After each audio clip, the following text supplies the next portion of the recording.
So Warren Buffett చెప్పినట్లుగా never depend on single income but you should have some other sources అని చెప్పి కూడా వింటూ ఉంటాం. అంటే సో మనతో పాటు మనం పడుకున్నా కూడాను, సో నిద్రపోతున్నా కూడాను డబ్బులు వెల్త్ అనేది క్రియేట్ అవ్వాల్సి ఉంటుంది అనమాట. సో అట్లాంటి ప్యాసివ్ ఇన్కమ్ సో ఎట్లా జనరేట్ చేసుకోవాలి? మోస్ట్ ఆఫ్ ద యూత్ మనం చూస్తున్నట్లయితే యాక్టివ్ ఇన్కమ్ వైపు మాత్రమే అడుగులు వేస్తూ ఉన్నారు. So active income in the sense monthly salary కావచ్చు, శాలరీ. సో శాలరీతో పాటు సైడ్ ఇన్కమ్ లైక్ రెంటల్ కావచ్చు, లేదంటే మ్యూచువల్ ఫండ్స్ ఇన్వెస్ట్మెంట్స్ కావచ్చు, ఇవన్నిటిని కూడా ప్యాసివ్ ఇన్కమ్స్ అని చెప్పి మనం అనుకోవచ్చు. ఇవన్నీ ఎలా జనరేట్ చేసుకోవాలి, దీంట్లో ఎటువంటి జాగ్రత్తలు మనం తీసుకోవాలి, అదే మనం పడుకున్నా కూడా మన డబ్బులు మన కోసం పనిచేస్తూ ఉండాలి. సో ఎలా క్రియేట్ చేసుకోవాలి ఇలాంటి వెల్త్ అనేది ఇవాళ మనతో చెప్పడానికి next gen financial solutions founder, financial expert Madhu గారు ఉన్నారు. సో వారి మాటల్లోనే మరింత సమాచారం అడిగి తెలుసుకుందాం. హాయ్, హలో, నమస్తే, వెల్కమ్ టు సుమన్ టీవీ. నేను మీ Rajiv Pasupuleti. So hi sir, నమస్తే. Yeah, so passive income so ఈ నాలెడ్జ్ ఎప్పటి నుంచో ఉంది.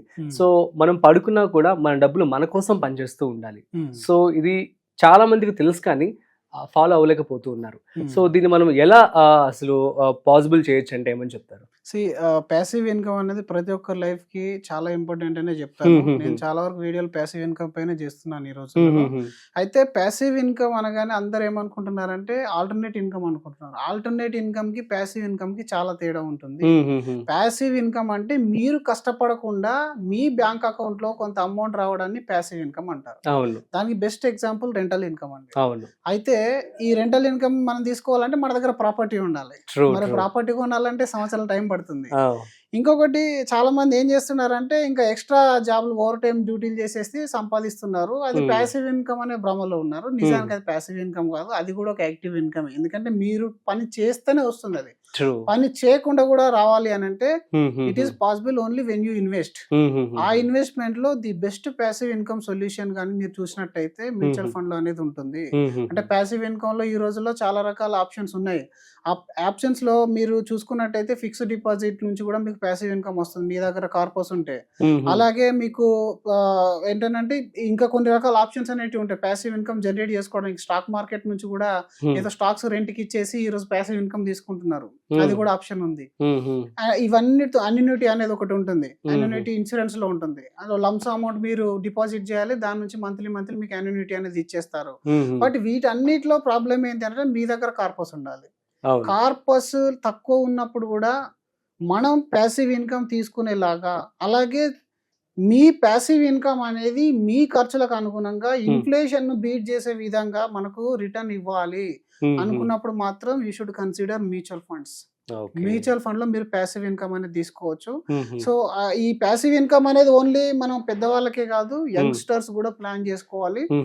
ఈ ప్యాసివ్ ఇన్కమ్ అనేది అసలు మ్యూచువల్ ఫండ్ లో ఎలా ప్లాన్ చేయాలనేది మీకు నేను ఈ రోజు ఎక్స్ప్లెయిన్ చేస్తాను. జనరల్ గా అందరూ అనుకునేది ఏంటంటే ప్యాసివ్ ఇన్కమ్ త్రూ ప్రాపర్టీ అయితేనే చాలా బాగుంటుంది అని చెప్పి అనుకుంటారు. కానీ అందులో ఈల్డ్ అనేది తక్కువ, కార్పస్ అనేది ఎక్కువ. సో అది మనం మెయింటైన్ చేయలేము. ఫిక్స్డ్ డిపాజిట్ లో ఇన్ఫ్లేషన్ బీట్ చేసేంత రిటర్న్ అనేది రాదు. సో ఈ రెండింటిని మనం కాస్త పక్కన నెట్టేస్తే ఇప్పుడు మన దగ్గర ఉన్నది మ్యూచువల్ ఫండ్స్. ఈ మ్యూచువల్ ఫండ్స్ లో ఏంటంటే balanced advantage fund and hybrid equity funds అని రెండు రకాలు ఉంటాయి. ఈ బ్యాలెన్స్డ్ అడ్వాంటేజ్ ఫండ్ లో ఎలా ఉంటుందంటే మార్కెట్ యొక్క మూవ్మెంట్ ని బట్టి ఈక్విటీ అండ్ డెట్ కాంబినేషన్ లో మీ ఇన్వెస్ట్మెంట్ అనేది హోల్డ్ చేస్తారు వాళ్ళు. ఫండ్ మేనేజర్ ఈక్విటీలో ఆపర్చునిటీ కనబడితే ఈక్విటీ సైడ్ మీ ఇన్వెస్ట్మెంట్ ని మార్చుకుంటాడు. అలాగే మీకు ఈక్విటీలో రిస్క్ కనబడ్డప్పుడు దాన్ని డెట్ లోకి మార్చేసి డెట్ నుంచి విత్డ్రాల్ చేసి ఇస్తాడు ఎవ్రీ మంత్. ఈ ప్యాసివ్ రెండిట్లలో కాంబినేషన్ లో ఉంటుంది కాబట్టి డౌన్ అయినా అప్ అయినా ప్రాబ్లం అనేది లేదు. సో మీరు ఒక 10-15 సంవత్సరాల హిస్టరీ కనుక చూసుకున్నట్టయితే ఈ బ్యాలెన్స్ అడ్వాంటేజ్ ఫండ్స్ లేదా hybrid equity funds the worst return అనేది జనరేట్ చేసింది 9.5-10%. ఓకే, ఇప్పుడు మనం హైబ్రిడ్ ఈక్విటీలోకి వెళ్తే అది ఒక 12% రిటర్న్ అనేది జనరేట్ చేసింది. మీరు ఇక్కడ ఒక 6% కనుక ప్లాన్ చేసుకున్నట్టయితే ఒక 6% మీరు తీసేసుకుంటున్నారు. మిగిలిన ఏదైతే ఎక్స్ట్రా ఇన్కమ్ ఉందో, ఏదైతే ఎక్స్ట్రా రిటర్న్ జనరేట్ అయిందో అది మీ క్యాపిటల్ ని అప్రిషియేట్ చేస్తుంది. అంటే ఫిక్స్డ్ డిపాజిట్ లో మీరు ₹1,00,00,000 ఇస్తే మీకు అక్కడ సంవత్సరానికి 7 లక్షలు ఇస్తారు, కానీ మీ కోటి లాగే ఉంటుంది. ఇంట్రెస్ట్ అనేది రెడ్యూస్ అవుతూ ఉంటుంది. ప్రతి 10 సంవత్సరాలకు 3% ఇంట్రెస్ట్ అనేది రెడ్యూస్ అవుతుంది ఇండియాలో, రైట్? ఇప్పుడు ఫ్యూచర్ లో మీ ఇంట్రెస్ట్ అనేది తగ్గుతూ పోతుంది, అలాగే మీ ఖర్చులు అనేటివి పెరుగుతూ పోతున్నాయి. మరి ఇంకా అది మ్యాచ్ కాదు కదా. అవును. ఇంకా అలాంటి ఆప్షన్ మనం పక్కన పెట్టేయాలి కదా. మరి మ్మ్. ఇక్కడ ఎలా వర్కౌట్ అవుతుంది అని అంటే మ్మ్. మీకు ఇక్కడ వరస్ట్ రిటర్న్ అనేది 11 to 12% అనేది మీరు హైబ్రిడ్ ఈక్విటీలో ఉంది. మ్మ్. హైబ్రిడ్ ఈక్విటీలో 12% రిటర్న్ జనరేట్ చేస్తే 6% మీరు విత్డ్రా చేస్తున్నారు. మ్మ్. ఈ మిగిలిన 6% కి 12 సంవత్సరాలకు డబుల్ అయిపోతుంది కదా, అవును. ఇంతకుముందు మనం మాట్లాడుకున్నట్టుగా. మ్మ్. సో అంటే మీరు ఒక 10-12 సంవత్సరాల తర్వాత మీ అమౌంట్ డబుల్ అయిన తర్వాత అప్పుడు మీ ఖర్చులు పెరిగినా, ఇన్ఫ్లేషన్ పెరిగింది, అవును. మీరు తీసుకునే ఇన్కమ్ మళ్ళీ డబుల్ చేయొచ్చు. True true. ప్లస్ మీ కార్పస్ అనేది ఆల్రెడీ డబుల్ అయిపోయింది. సో ఈ విధంగా అసలు కాంబినేషన్ ఎలా ఉంటుంది అని చేసి చూసుకున్నట్టయితే 65% ఆఫ్ ద అమౌంట్ అనేది వాళ్ళు ఈక్విటీలో ఇన్వెస్ట్మెంట్ చేస్తారు. ఒక 35% అనేది డెట్ పోర్షన్ లో ఇన్వెస్ట్మెంట్. డెట్ అంటే మళ్ళీ చాలా మంది కన్ఫ్యూజన్ ఉంటుంది. గవర్నమెంట్ బాండ్స్, సావరెన్ బాండ్స్, అలాగే AAA బాండ్స్, ఇట్లాంటి బాండ్స్ పైన వాళ్ళు హై సెక్యూర్డ్ బాండ్స్ లో ఇన్వెస్ట్మెంట్ చేస్తారు. ఈక్విటీలో మాత్రం కాస్త లార్జ్ క్యాప్ అట్లాంటి సెక్టార్ లో వాళ్ళు హోల్డ్ చేసి పెడతారు బ్యాలెన్స్ అడ్వాంటేజెస్ లో మార్కెట్ ను బట్టి. మరి ఇది ఇప్పుడు నాకు రిటర్న్ అనేది అంటే ఇప్పుడు తగ్గింది అంటే ఇప్పుడు వాలటైల్ మార్కెట్ లో ఉన్నాను. మరి అలాంటి టైంలో నా ఉన్న యూనిట్స్ అన్ని కంప్లీట్ అయిపోతాయి కదా విత్డ్రా చేసేస్తే. ఎగ్జాక్ట్లీ. కాకపోతే ఇక్కడ నేను చెప్పినట్టుగా డెట్ పోర్షన్ ఉండడం వల్ల ఆ ఈక్విటీ వాలటైల్ పీరియడ్ తగ్గేంత వరకు డెట్ నుంచి ఆటోమేటెడ్ గా విత్డ్రా మీ బ్యాంక్ అకౌంట్ లో పడుతుంది. అంటే డెట్ ఒక 7% రిటర్న్ జనరేట్ చేసింది, మీరు 6% తీసుకున్నారు, స్టిల్ వీఆర్ యాడింగ్ 1%. అలా పీరియడ్స్ కూడా మాక్సిమం 6 months నుంచి 1 year ఉంటుంది. 6 months 1 year వాలటైల్ తర్వాత మళ్ళీ మార్కెట్ లో ర్యాలీ వచ్చేస్తుంది. అప్పుడు మళ్ళీ డెట్ నుంచి కాకుండా ఈక్విటీలో ప్రాఫిట్ బుకింగ్ చేసి ఇస్తారు. ఇది ఒక అద్భుతమైన సిస్టమ్. మీరు ఒక 15-20 సంవత్సరాల కింద ఎవరైనా ఒక 20 lakhs పెట్టిన వాళ్ళని కానీ మీరు ఈ రోజు అబ్జర్వ్ చేసినట్టయితే ఆ 15-20 లక్షల వర్త్ అనేది ఈ రోజు 80 lakhs అయింది. Still they are withdrawing every month 10,000 rupees withdraw చేసుకుంటూనే ఉన్నారు. 20 లక్షలు పెట్టారు, 10,000 రూపీస్ ఎవ్రీ మంత్ విత్డ్రా చేస్తున్నారు. స్టిల్ వాళ్ళ కార్పస్ మళ్ళీ 80 lakhs వచ్చేసింది. సో కాబట్టి ప్యాసివ్ ఇన్కమ్ మరి దీన్ని ఎలా క్రియేట్ చేసుకోవాలి అని అంటే మీ దగ్గర క్యాపిటల్ ఉంటే ఓకే, క్యాపిటల్ లేకుంటే త్రూ ఎస్ఐపి మీరు ఎస్ఐపి చేయండి. ఇంతకుముందు చాలా వీడియోస్ లో చెప్పాము, ఒక 15,000 ఎస్ఐపి కనుక మీరు 15 సంవత్సరాలు వేస్తే ₹1 కోటి అవుతుందని చెప్పేసి. మీరు ఆ విధంగా ఎస్ఐపి చేస్తూ ఒక కార్పస్ బిల్డ్ చేసుకోండి. ఆ బిల్డ్ చేసిన కార్పస్ నుంచి మీరు SWP పెట్టుకోండి. లేదా ఇది ఒక ఆప్షన్. మీ దగ్గర ఒక 5 lakhs 10 lakhs చిట్ అమౌంట్ కానీ ఇంకేదైనా మీకు ఫాదర్ మదర్ నుంచి కానీ ఏమైనా గిఫ్ట్ లాగా దొరికితే దాన్ని మీరు SWP లోకి మార్చేసేయండి. దాన్ని మీరు ఒక ప్రాపర్టీ కొని బ్లాక్ చేసే కంటే, దాన్ని ఒక వస్తువు కొని వాడుకునే కంటే ముందుగా ఒక 5 లక్షలు తీసుకొని వచ్చి నెలకు ఒక 5,000 తీసేసుకోండి. ఇక్కడ 6% బదులుగా 10% తీసుకోండి. ఇక్కడ ప్రాబ్లం ఏమి ఉండదు. ఎందుకంటే ఇక్కడ మీరు ఇంకా ఎర్నింగ్ స్టేజ్ లో ఉన్నారు కదా. 6% కాదు, ఎక్కువ తీసుకున్న ప్రాబ్లం లేదు. కానీ మీకు ఆ నెలకు పడే ఆ 5,000 రూపీస్ ఏదైతే ఉందో అది మీకు ఒక కాన్ఫిడెన్స్ ని బిల్డ్ చేస్తుంది. ఇప్పుడు మీకు ఇక్కడ ఏంటంటే ఒక ఆన్లైన్ ఫ్లాట్ ఇది. ఒక 20 లక్షలు పెట్టేసాం, నెలకు 5,000 తీసేసుకుంటున్నాం. మెయింటెనెన్స్ లేదు, ఎలాంటి డిస్టర్బెన్స్ అనేది లేదు మనకి. ప్లస్ ఈ 10 లక్షలు మళ్ళీ క్యాపిటల్ అప్రిషియేట్ అవుతుంది. మీరు ఇంకొంత అమౌంట్ ఇన్వెస్ట్మెంట్ చేసేస్తే 10 కాస్త 20 చేయొచ్చు, 20 కోటి రూపాయలు కూడా చేయొచ్చు. ఎప్పుడైతే ₹1 కోటి అవుతుందో అప్పటి నుంచి మీరు 50,000 రూపీస్ పర్ మంత్ విత్డ్రా చేసినా అది లైఫ్ టైం కంటిన్యూ అయిపోతుంది. కాబట్టి యంగ్స్టర్స్ లేదా రిటైర్డ్ పర్సన్స్ ఈ ఇద్దరికి కూడా సొల్యూషన్ అనేది అవైలబుల్ ఉంది. ప్యాసివ్ ఇన్కమ్ లో రిటైర్డ్ పర్సన్స్ కి కార్పస్ అనేది వస్తుంది. ఇంకా కొంతమందికి ఏంటంటే ఊర్లలో ప్రాపర్టీస్, పెద్ద ప్రాపర్టీస్ సేల్ చేసినప్పుడు వచ్చే అమౌంట్ ని వీళ్ళకి తెలియక మళ్ళీ తీసుకెళ్లి ఇంకో ప్రాపర్టీ కొంటారు. ఆ ప్రాపర్టీ కొనడం వల్ల మీరు బతికిన రోజులు అది అందులోనే గ్రో అవుతూనే ఉంటుంది. దాన్ని మీరు సెల్ చేయలేరు. సెల్ చేస్తే మళ్ళీ పరువు ఉండదు కదా సమాజంలో. కాబట్టి మీరు అలా బ్లాక్ చేసే కంటే మీకు మొత్తం ఇష్టం లేకుంటే ఒక 50% ఆఫ్ ద అమౌంట్ ని మీరు SWP రూపంలోకి మార్చుకోండి. దీనికి పెద్ద ఎగ్జాంపుల్ ఏంటంటే మనకు కోవిడ్ పీరియడ్. కోవిడ్ టైంలో జాబ్స్ లేని వాళ్ళకి, బిజినెస్ నడవని వాళ్ళకి ఇల్లు గడిస్తే చాలు. ముఖ్యంగా లెక్చరర్స్, టీచర్స్ అయితే ప్రైవేట్ ఫీల్డ్ లో ఉన్న వాళ్ళందరికీ మంచి కాలేజ్ లెక్చరర్స్ మెకానికల్ గా మారిపోయారు. నేను నమస్తే తెలంగాణలో చాలా ఆర్టికల్ చదివాను. అక్కడ చూసినప్పుడు అనిపించింది, ఇంత ఎడ్యుకేటెడ్ ఫీల్డ్ లో ఉండి కూడా మనం ప్యాసివ్ ఇన్కమ్ పైన ఎందుకు ఫోకస్ చేయట్లేదు? ప్లాట్లు ఉన్నాయి, అన్ని ఉన్నాయి, కానీ అప్పుడు అమౌంట్ లేదు కదా. ఎవరు కొంటున్నారు? అసలు ఎవరి దగ్గర అమౌంట్ లేదు. ఇలాంటి సిచ్యువేషన్స్ ఇప్పటికీ ఆగిపోలేదు. ఫ్యూచర్ లో వచ్చే ఛాన్స్ కూడా ఉంటది.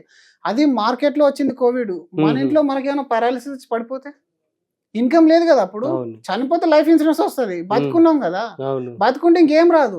మీరు కనుక ఈ చిన్న అమౌంట్లు 2 lakhs కానీ 5 lakhs కానీ 10 lakhs కానీ SWP రూపంలో మీరు ఈ విత్డ్రాల్ అలవాటు చేసుకోండి. దాన్ని అలాగే కంటిన్యూ చేయండి. మీకు అవసరం లేకపోతే హోల్డ్ చేసి పెట్టండి. అవసరం లేకుంటే అది పెరుగుతూ ఉంటుంది. కానీ విత్డ్రా చేయమని చెప్తాం మేము. ఓకే. విత్డ్రా చేయడం వల్ల ఏంటంటే మీరు కష్టపడకుండా ఎంతో కొంత అమౌంట్ మీ బ్యాంక్ అకౌంట్ లో పడాలి. పడ్డప్పుడు ఏంటంటే మీరు దాంతో ఎక్స్పెన్సెస్ అలవాటు చేసుకోండి. మీ సాలరీని ఎస్ఐపి రూపంలో కానీ ఇంకే రూపంలో కానీ మీరు ఇన్వెస్ట్మెంట్ చేసుకోండి. కాబట్టి ప్యాసివ్ ఇన్కమ్ అని ప్రతి ఒక్కరు ప్లాన్ చేసుకోవాలి. అది నాకు నా సాలరీ 30,000 20,000 అని కాదు, ఎంతున్నా సరే ఇప్పుడు ఈ రోజుల్లో 30,000 సాలరీ ఉన్న వాళ్ళు కూడా హైదరాబాద్ అవుట్స్కట్స్ లోకి వెళ్ళి ప్లాట్లు తీసుకుంటున్నారు. ఎందుకనంటే పిల్లల కోసం నా కోసం అని అనుకుంటున్నారు. ఓకే, అది ఒక రకమైన మంచి అసెటే. కానీ మినిమం మీ లైఫ్ ను ఒక స్టాండర్డ్ స్టేజ్ లోకి తీసుకెళ్లిన తర్వాత అలాంటి స్థిరాస్తి సైడ్ మీరు వెళ్ళాలి. స్థిరాస్తులైనా ఈ ఫిక్స్డ్ డిపాజిట్ మ్యూచువల్ ఫండ్ అనేది హైలీ లిక్విడ్ అండ్ ట్రాన్స్పరెంట్ కాబట్టి ముందు వీటిలలో కాస్త ప్లానింగ్ అనేది ప్రాపర్ చేసుకున్న తర్వాత మీరు ఆర్నమెంట్ కొనడం కానీ, వెహికల్స్ తీసుకోవడం కానీ, ల్యాండ్ తీసుకోవడం కానీ ఇవన్నీ మీరు తర్వాత ప్లాన్ చేసుకోవచ్చు. ఇక్కడ అమౌంట్ బ్లాక్ కాదు. ఇక్కడ నేను చెప్పిన ఇంతకు ముందు 20 lakhs కేసులో కూడా మీరు ఏ రోజు ఎమర్జెన్సీ వచ్చినా విత్డ్రా కొట్టేయచ్చు. ఎప్పుడు అవసరం ఉన్నా లోన్ తీసేసుకోవచ్చు.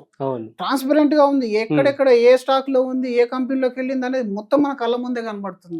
సో కాబట్టి ప్రతి ఒక్కరు ప్యాసివ్ ఇన్కమ్ పైన దృష్టి పెట్టేసి ఈ విధంగా వాళ్ళు ప్లాన్ చేసుకోవాలి. మీకు స్క్రీన్ పైన కూడా కొన్ని రకాల ఇమేజెస్ అనేది నేను ఇస్తున్నాను. దానిలో అసలు నిజానికి ఎంత అమౌంట్ పెట్టారు, ఎంత అమౌంట్ విత్డ్రా చేశారు, ఎంత మనం డిస్కస్ చేసుకునే కంటే ఎక్కువగా వాళ్ళు చూస్తే అర్థమైపోతుంది. బట్ మ్యూచువల్ ఫండ్ అనేది one of the greatest solution. మీరు ఏ ఎన్ఎన్ఈటీతో పోల్చుకున్నా, ఎఫ్డితో పోల్చుకున్నా, ట్రెడిషనల్ పాలసీతో పోల్చుకున్నా, రెంటల్ ఇన్కమ్ తో పోల్చుకున్నా కూడా mutual fund HW is the most powerful return generator for HWP passive income. Super. ఇప్పుడు హెచ్డబ్ల్యూపీలో ఒక 5 మినిమం ఇన్వెస్ట్మెంట్ వచ్చేసి 10 లక్షలు. లేదు, అలా ఏముండదు. మీరు ₹1,00,000 నుంచి కూడా స్టార్ట్ చేయొచ్చు. సో మినిమం ఒక ₹1,00,000 నుంచి కావచ్చు, 5 లక్షలు కావచ్చు, 10 లక్షలు కావచ్చు.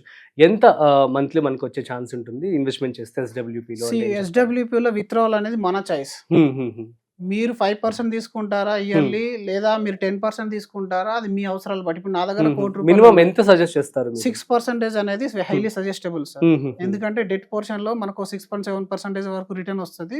6% తీసుకోవడం ఎందుకు అని అంటే మనకు మళ్ళీ క్యాపిటల్ కూడా గ్రో కావాలి కాబట్టి.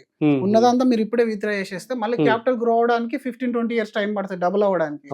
అదే మీరు 6% తీసుకుంటే రఫ్ గా పాస్ట్ అన్ని ఎగ్జాంపుల్ లో కూడా 9 to 10 years లోపల డబుల్ అయిపోయింది. ఈ 9 to 10 years లోపల డబుల్ కావాలి అమౌంట్ అనుకుంటే 6% తీసుకోండి. 1 crore ఇన్వెస్ట్మెంట్ చేసేస్తే ₹50,000 per month is highly suggestible. But నాకు అవసరాలు ఎక్కువ ఉన్నాయి, నాకు ఇప్పుడు అదే మెయిన్ సోర్స్ అనుకున్నప్పుడు then you can go for 1 lakh withdrawal also.